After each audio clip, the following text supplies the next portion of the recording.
A paz do nosso Senhor Jesus Cristo. Eu sou Veridiana Costa e estamos aqui hoje para mais um dia de leitura. Senhor Deus e Pai, glorificado e exaltado és o teu santo nome. Muito obrigada, Pai, por mais um dia de vida. Agradeço por sua bênção e por sua proteção. Muito obrigada, Senhor, pelos teus livramentos, Pai. Por favor, nos abençoe nesta leitura. Que cada palavra sua, Senhor, seja ensinamento em nossas mentes e em nossos corações e nos inspire para chegarmos cada vez mais para perto de Ti. Lembrando que o canal aqui é para pura e simplesmente a palavra do nosso Senhor. Não falamos sobre religião, placa de igreja ou coisas do tipo. Essa é uma segunda leitura bíblica de sequência cronológica, ou seja, mais ou menos de acordo aos acontecimentos, e estamos no segundo livro dos Reis, né, onde está falando sobre o profeta Eliseu. E no capítulo 7, Eliseu prediz fartura. Então disse Eliseu: ouve a palavra do Senhor. Assim diz o Senhor: amanhã, mais ou menos a esta hora, haverá uma medida de farinha por um ciclo e 2 medidas de cevada por um ciclo à porta da Samaria. Porém, um capitão, em cuja mão o rei se encostava, respondeu ao homem de Deus e disse: eis que, ainda que o Senhor fizesse janelas no céu, poder-se-ia fazer isso? E ele disse: eis que o verás com os teus olhos, porém disso não comerás. Olha só, né? Samaria, ela estava passando por uma grande fome. E quando Eliseu prediz fartura, o povo não acredita, né? Porque o cerco em Samaria ali estava impedindo a alimentação do povo, né? As cidades eram muito distantes uma da outra, não existia carros na época. Então os vendedores iam de cidade em cidade. Samaria cercada, ninguém entraria em Samaria. E assim, acabando a alimentação que já tinha na cidade, não podendo entrar mais alimentos, o povo já estava passando fome. Quando Eliseu prediz a fartura ali, obviamente vindo por Deus, né, uma palavra de Deus, esse capitão ali, ele não acreditou. E esse capitão, ele era diretamente do rei, né? E, aqui diz que o rei estava com a mão sobre esse capitão, né? Estava usando ele de apoio ali. Ele não acreditou. Então Eliseu falou: você vai ver realmente Deus fazer a obra dele, mas você não vai participar. Olha só, né? E no versículo 3, e 4 homens leprosos estavam à entrada da porta, os quais disseram uns aos outros: para que entraremos nós aqui até morrermos? E dissermos: entremos na cidade, há fome na cidade e morreremos ali. Se ficarmos aqui, também morreremos. Vamos então e passemos para o arraial dos Círios. Se nos deixarem viver, viveremos, e se nos matarem, tão somente morreremos. E levantaram-se ao crepúsculo para irem ao arraial dos Círios. Porém, chegando à entrada do arraial dos Círios, eis que não estava ali ninguém, porque o Senhor fizera ouvir no arraial dos Círios ruído de carros e de cavalos, como o ruído de um grande exército, de maneira que disseram uns aos outros: eis que o rei de Israel alugou contra nós os reis dos heteus e os reis dos egípcios, para virem contra nós. Por isso se levantaram e fugiram no crepúsculo, e deixaram as suas tendas, os seus cavalos, os seus jumentos, e o arraial como estava. Fugiram para salvarem a sua vida. Os leprosos, eles não tinham contato com o povo, né? Eles eram totalmente separados do povo. Tanto que quando chegaram na Terra Prometida, eles fizeram 6 cidades ao redor ali, né? Para a prisão, e tinha o espaço dos leprosos, né? Eles ficavam afastados ali, e normalmente algumas pessoas levaram ali alimentos, porque a lepra, ela sendo contagiosa, não poderia passar para outras pessoas, né? Hoje em dia ainda existe lepra, é raro ouvir falar, mas existe. Eu lembro até de que, alguns anos atrás, eu vi uma reportagem que a família toda ali já estava com lepra. A família que mora na roça, né? Então não tem contato com ninguém. Mas eles eram totalmente afastados. Então, esses rapazes, né, eles pensaram assim, falaram: poxa, a gente tem lepra, de qualquer jeito a situação vai ser difícil.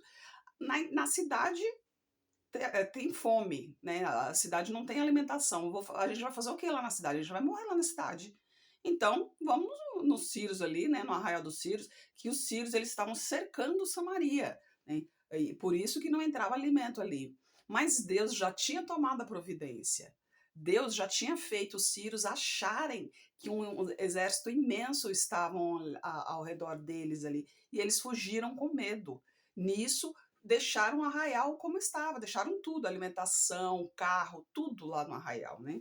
E os leprosos, quando foram lá, viram isso. E a gente continua aqui no versículo 9. Então disseram uns para os outros: Não fazemos bem. Este dia é dia de boas novas e nos calarmos. Se esperarmos até a luz da manhã, algum mal nos sobrevirá. Por isso, agora vamos e anunciaremos a casa do rei. Vieram então e gritaram aos porteiros da cidade e lhes anunciaram, dizendo: Fomos ao arraial dos Círios, e eis que lá não havia ninguém, nem voz de homem, porém só cavalos atados, jumentos atados, e as tendas como estavam dantes. E chamaram os porteiros, e estes o anunciaram dentro da casa do rei. E o rei se levantou de noite e disse aos seus servos: Agora vos farei saber o que é que os sírios nos fizeram. Bem sabem eles que estamos, esfaimados, acho que seria esfomeados, né? Esfomeados estamos, pelo que saíram do arraial e esconderam-se pelo campo, dizendo: Quando saírem da cidade, então os tomaremos vivos e entraremos na cidade. Olha só, uma coisa interessante aqui: os leprosos, mesmo eles sendo pessoas, pessoas afastadas do povo ali, né? Porque eles não podiam ter convivência com o povo devido à sua doença. Então, eles eram vistos como imundos, né? Eles não podiam se misturar com as pessoas. Então, eles realmente excluídos. Perdão, eu estava tentando lembrar a palavra. Eles eram excluídos da cidade. E mesmo assim, ao ver o arraial dos Círios vazio ali, ao ver que não tinha ninguém, eles sentiram ali em seu coração que ali foi uma providência de Deus. E para não correr o risco, e pelo visto já era noite, né? Porque ele falou ao amanhecer, né? À luz da manhã, então era noite. E eles tinham em seu coração: se a gente esperar amanhecer, pode ser que a gente já tenha morrido até lá, e assim o povo não vai saber que Deus os abençoou. Então vamos lá contar a bênção de Deus para que eles também possam aproveitar, né? Afinal de contas, a bênção, ela não é simplesmente para tomar posse. Você tem que tomar posse da sua bênção, mas a bênção ela é feita para compartilhar, né? A única conta que não faz sentido e todo sentido é a de Deus, né? A matemática de Deus. É onde dividir se multiplica. Então, quando a gente recebe uma bênção de Deus, a gente também tem que abençoar, né? A gente tem que compartilhar essa bênção, porque Deus é amor, Deus ele se agrada de quando nós fazemos o bem, não só para nós mesmos, mas principalmente para o povo. E a gente vê tanta coisa acontecendo, né? Tantas pessoas longe uma da outra, literalmente pelo fato de que a tecnologia ela veio para nos ajudar, mas ao mesmo tempo ela acabou afastando muita gente, né? A gente vê muitas resenhas na internet aí falando sobre o celular, que as pessoas não conversam mais e acaba passando anos e anos e a pessoa não vê as mudanças do seu cônjuge, por exemplo, porque o tempo todo em que estão juntos estão no celular, não olham mais, não existe mais olho no olho, né? Não existe mais o toque. Então, a tecnologia ajuda, é uma ferramenta que a gente pode usar para proclamar o nome do Senhor, mas é exatamente isso, a tecnologia ela só é uma ferramenta. A gente não pode depender dela, né? A gente não pode fazer dela primordial em nossa vida, até porque isso acaba também indo contra a palavra do Senhor, porque a palavra de Deus diz: buscar primeiro o reino de Deus e a sua justiça, né? E não pode idolatria. Idolatria não é só imagem, não. Pessoas podem idolatrar dinheiro, idolatrar cantores, né, artistas, e acabar idolatrando também a tecnologia, porque acaba não vivendo sem o aparelho celular ali do lado. Então é algo que a gente tem que prestar muita atenção, né? Vigiar. E a gente continua aqui no versículo 13. Então um dos seus servos respondeu e disse: Tomem-se, pois, 5 dos cavalos que restam aqui, eis que são como toda a multidão dos israelitas que ficaram aqui, e eis que são como toda a multidão dos israelitas que já pereceram, e enviemo-los e vejamos. O rei, inclusive, achou que era uma armadilha, né? Então mandou espias para ter certeza de que não era armadilha. Aí tomaram, pois, 2 cavalos de carro, e o rei enviou os mensageiros após o exército dos sírios, dizendo: Ide e vede. E foram após eles até o Jordão, e viram que todo o caminho estava cheio de roupas e de avivamentos que os sírios, apressando-se, jogaram fora. Então voltaram os mensageiros e anunciaram ao rei. Então saiu o povo e saqueou o arraial dos sírios, e havia uma medida de farinha por um ciclo, e 2 medidas de cevada por um ciclo, conforme a palavra do Senhor. E pusera o rei na porta o capitão em cuja mão se apoiava, e o povo o atropelou na porta e morreu, como falara o homem de Deus, o que falou quando o rei descera a ele. O capitão não acreditou na palavra do profeta. Como ele não acreditou, ele também não iria participar da bênção, né? Porque a bênção de Deus vem para aqueles que creem. Se não crê na palavra do Senhor, obviamente não recebe a bênção. Porque assim sucedeu como o homem de Deus falara ao rei, dizendo: amanhã, quase a este tempo, haverá 2 medidas de cevada por um ciclo e 1 medida de farinha por um ciclo, à porta de Samaria. E aquele capitão respondeu ao homem de Deus e disse: Eis que ainda que o Senhor fizesse janelas no céu, poderia isso suceder? E ele disse: Eis que o verás com os teus olhos, porém dali não comerás. E assim lhe sucedeu, porque o povo o atropelou à porta e morreu. A palavra de Deus é assim. E o profeta de Deus, o profeta verdadeiro, é exatamente esse, aquele que profetiza e acontece. Porque ele profetiza, não é ele que está profetizando, é a voz dele ali, mas é o Espírito Santo que está falando através dele, né? Ele é só um instrumento. O profeta de Deus, ele é um instrumento, né? É um mensageiro de Deus que transmite a profecia. Falsos profetas existem muitos por aí. Falsos profetas, falsos reveladores, falsas doutrinas, tem tudo que é de Deus, o inimigo quer imitar, né? No capítulo 8, a gente vê o regresso da Sunamita. E falou Eliseu àquela mulher cujo filho ressuscitara, dizendo: Levanta-te e vai tu e a tua família, e peregrina onde puderes peregrinar, porque o Senhor chamou a fome, a qual virá à terra por 7 anos. E levantou-se a mulher e fez conforme a palavra do homem de Deus, porque foi ela com a sua família e peregrinou na terra dos filisteus 7 anos. E sucedeu que ao fim dos 7 anos a mulher voltou à terra dos filisteus e saiu a clamar ao rei pela sua casa e pelas suas terras. Ora, o rei falava a Geazi, moço do homem de Deus, dizendo: Conta-me, peço-te, todas as grandes obras que Eliseu tem feito. E sucedeu que, contando ele ao rei como ressuscitara ao morto, eis que a mulher cujo filho ressuscitara clamou ao rei pela sua casa e pelas suas terras. Então disse Geazi: ó rei meu senhor, esta é a mulher, e este o seu filho, a quem Eliseu ressuscitou.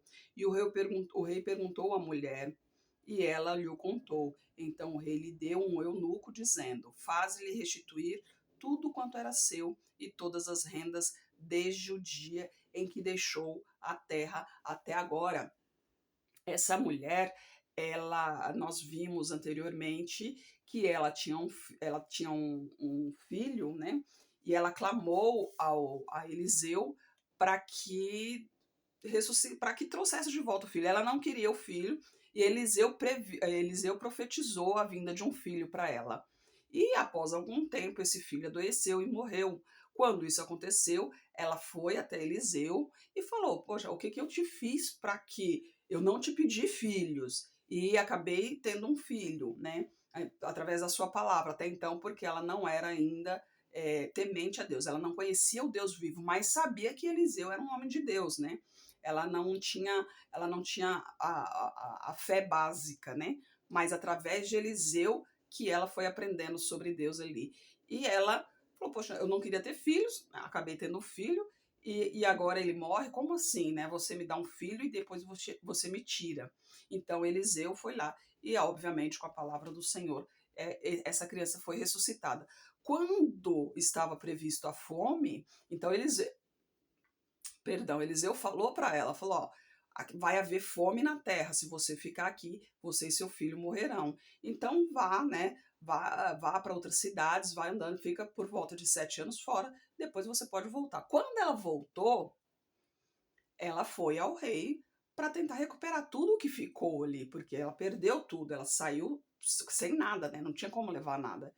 E o rei, através dos feitos de Eliseu, através do que ele soube, porque ele não viu, ele não vivenciou, né? Gease, que era, se eu não me engano, acho que era o servo de Eliseu, ele que falou para o rei o que Eliseu tinha feito ali. Então, através da sua fé, porque essa mulher ela chegou com fé, ela chegou crendo que realmente recuperaria tudo. Por quê? Porque Eliseu, um homem de Deus, disse a ela para sair e depois voltar. Ele não ia mandar ela voltar e quando chegasse na sua cidade não iria ter nada, não iria ter nenhum alimento para ela mesma e para o próprio filho. Então ela veio na certeza de que ela recuperaria. Ela não se recuperou somente, ela recuperou não somente o que perdeu, como também o rei ainda pagou todos os dividendos durante esses 7 anos, né? Então, tipo, todos os juros, por exemplo, né? Tudo que ela ganharia ali, né? Mas Deus prepara tudo certinho, né? A gente que acaba é, enrolando tudo, complicando tudo. O ser humano adora complicar as coisas, né? E no versículo 7 a gente continua, Azael mata Ben-Hadad. Depois veio Eliseu a Damasco, estando em Ben-Hadad, rei da Síria, doente, e anunciaram ao rei dizendo, o homem de Deus é chegado aqui. Então o rei disse a Azael, toma um presente na tua mão e vai encontrar-te com o homem de Deus. Pergunta por ele ao Senhor, dizendo, hei de sarar desta doença? Foi, pois, Azael a encontrar-se com ele e tomou um presente na sua mão, a saber, de tudo o que de bom havia em Damasco, 40 camelos carregados. Então se pôs diante dele e disse, teu filho Ben-Hadad, rei da Síria, me enviou a ti, a dizer, sararei desta doença? E Eliseu disse, vai e diz-lhe, certamente viverás. Porém o Senhor me tem mostrado que certamente morrerás. E olhou em seus olhos até ele ficar sem jeito. E o homem de Deus chorou. Então disse a Azael, por que chora o meu senhor? E ele disse, porque sei o mal que hás de fazer aos filhos de Israel. Porás fogo às suas fortalezas e os seus jovens matarás à espada. Os seus meninos despedaçarás e as suas mulheres grávidas rasgarás. E disse a Azael, pois que é teu servo que não é mais do que um cão para fazer tão grande coisa? E Eliseu disse, o Senhor me tem mostrado que tu hás de ser rei da Síria. Então deixou Eliseu e voltou para o seu senhor, o qual lhe disse, que te disse Eliseu? E ele disse, disse-me certamente viverás. E sucedeu que no outro dia tomou um cobertor e molhou a água e o estendeu sobre o rosto do rei até que ele morreu. E Azael reinou em seu lugar. Olha só, é, a profecia de que o rei mataria muitos ali em Israel, né? Tentaria exterminar todo o povo. Então, o seu servo ali já tomou a frente, já que tinha a profecia de que ele seria rei, ele tomou a frente ali e matou o rei atual, para que ele não ferisse a Israel. E no versículo 16, a gente já vê sobre Judá, né? E no ano 5º de Jorão, filho de Acabe, rei de Israel, reinando ainda Josafá em Judá, começou a reinar Jeorão, filho de Josafá, rei de Judá. Ele era da idade de 32 anos quando começou a reinar, e 8 anos reinou em Jerusalém. E andou no caminho dos reis de Israel, como também fizeram os da casa de Acabe, porque tinha por mulher a filha de Acabe, e fez o que era mau aos olhos do Senhor.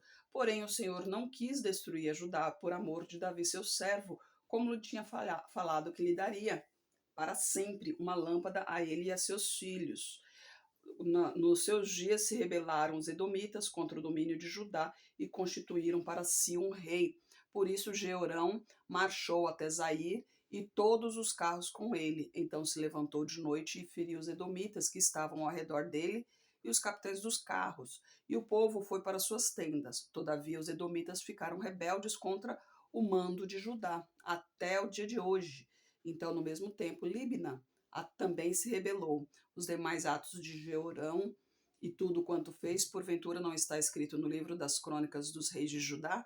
E Jeorão dormiu com seus pais e foi sepultado com seus pais na cidade de Davi, e Acasias, seu filho, reinou em seu lugar.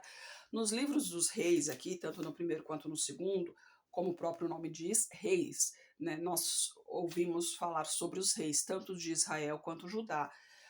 O povo hebreu, ele foi dividido, né? Como muitos estavam ali contra o Senhor, né? Não andavam nos caminhos do Senhor, Deus dividiu. Ele manteve Judá por amor de Davi. Ele fez uma aliança com Davi de que nunca faltaria um descendente seu no trono de Judá, contanto, obviamente, que seguisse os caminhos do Senhor. E Deus, quando ele promete, ele cumpre.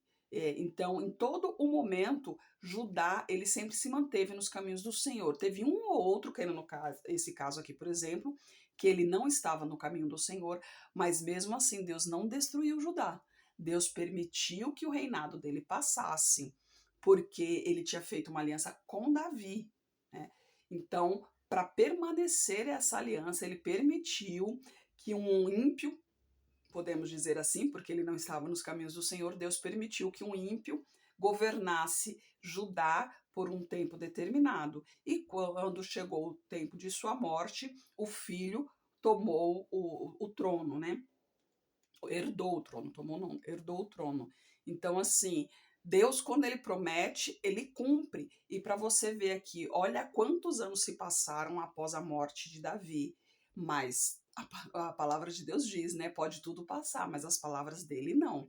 Então, ele prometeu para Davi, ele prometeu na descendência de Davi não faltaria. Então, a descendência é ilimitada, como a palavra de Deus. A palavra de Deus é ilimitada.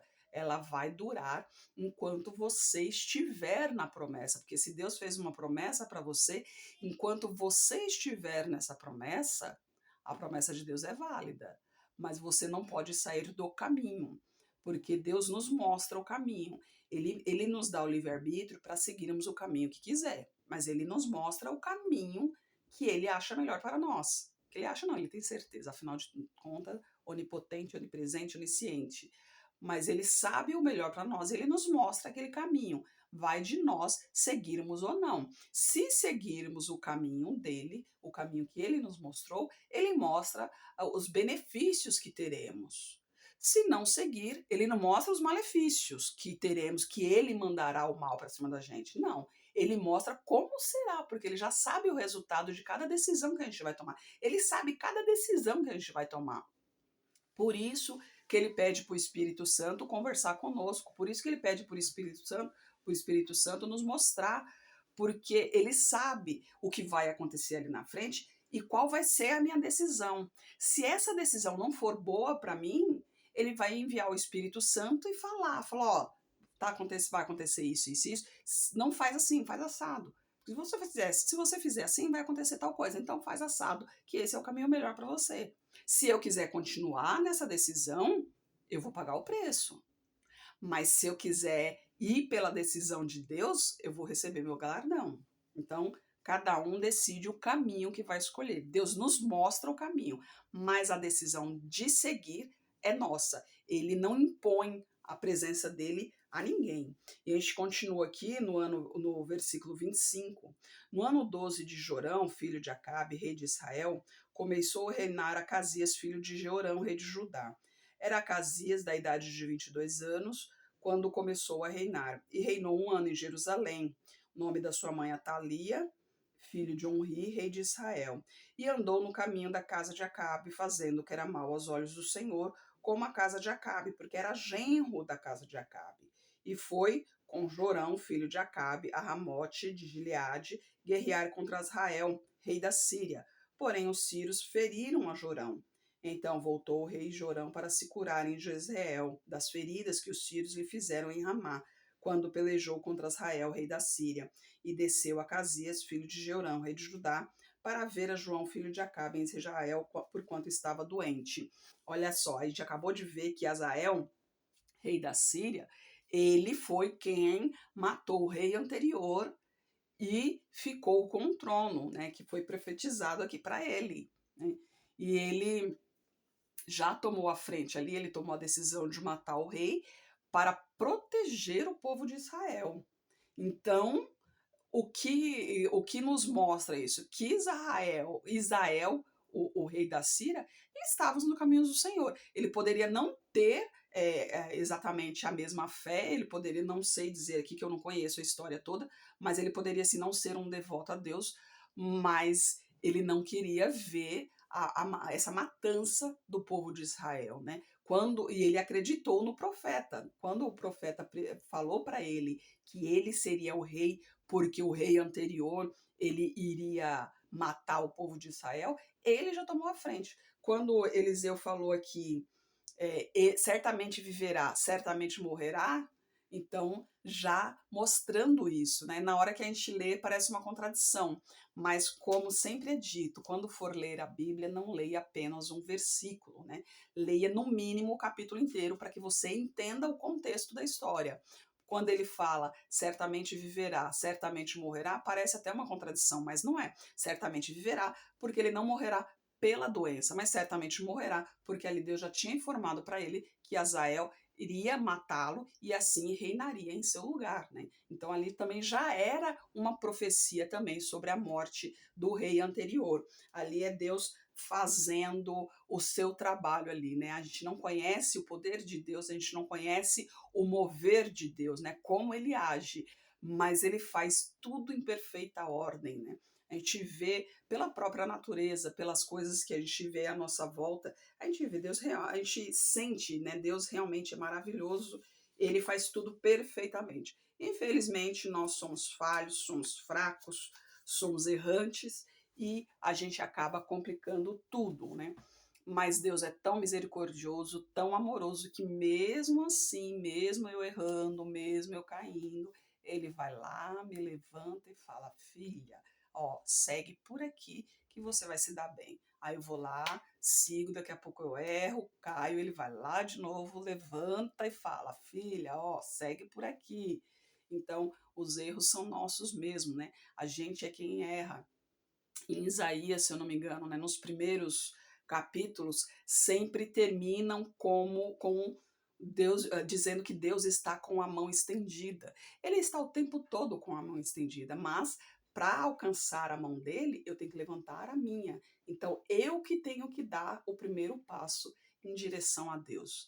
Então, se você está aí, se você não sabe que caminho seguir, se você está em dúvida, clame ao Senhor, chame por Jesus Cristo.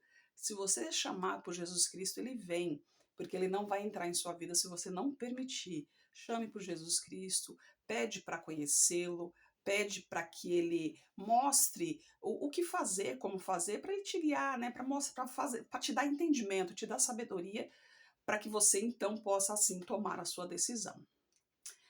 Senhor Deus e Pai, glorificado e exaltado és o teu santo nome. Muito obrigada, Pai, por tua palavra. Senhor, muito obrigada, Pai, por tua mensagem. Por favor, continue conosco, Pai. E eu clamo a Ti, Senhor, por essa pessoa que está me ouvindo, Pai. Eu não sei o que acontece na vida dela, eu não sei o que se passa em seu coração, em seu trabalho, mas o Senhor tudo sabe, Pai. Eu peço a Ti que manifeste o Teu poder na vida dela, Senhor. Que caia por terra toda enfermidade, todo impedimento, toda inveja, todo orgulho, Pai. Que o teu mover esteja na vida dela, Senhor. Eu repreendo esse demônio do suicídio, eu repreendo esse demônio da depressão, ordeno que caia por terra todo o mal, Senhor, que teu Espírito esteja na vida de cada um, Pai, em nome do Senhor Jesus Cristo. Eu peço a Ti, Pai, por toda a minha parentela, Senhor, os que estão em seu caminho, que sejam fortalecidos em Ti a todo momento, Pai. E os que não estão, que tenham oportunidade de conhecer verdadeiramente a Jesus Cristo, Senhor. Que saia da ilusão, que saia da enganação, Pai. Eu peço a Ti pelos nossos governantes, pelas nossas autoridades, que os Teus anjos estejam guiando cada um deles de acordo à Tua vontade, Pai. Peço a Ti pelos Teus filhos, Senhor. Não somos nada sem Ti, Pai. Nos conceda sabedoria, discernimento, entendimento, Pai. Nos conceda obediência, Senhor, que possamos ser cada vez mais obedientes à Tua palavra, Pai, que possamos cada vez mais termos intimidade contigo, Senhor. Por favor, nos capacite cada vez mais para proclamarmos o Teu Evangelho. Eu oro em nome de Jesus. Amém. Que Jesus Cristo esteja em seu coração e que Deus abençoe.